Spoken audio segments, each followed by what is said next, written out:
Taong-taong ipinagdiriwang ang Fiesta ng Santo Niño ng mga Pilipino sa Singapore.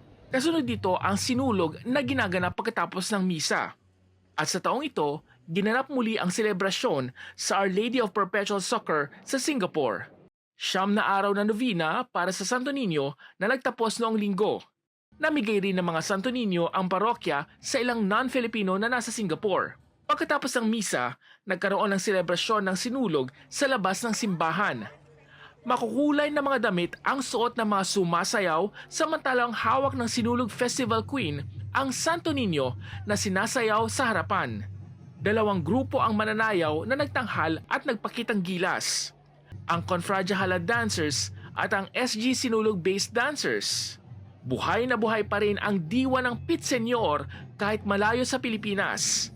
Isang kulturang hindi lamang sa Cebu, kundi pati na rin sa Singapore sa nakalipas na 12 taon. At sa bawat indak, dasal sa Panginoon ang kasabay nito.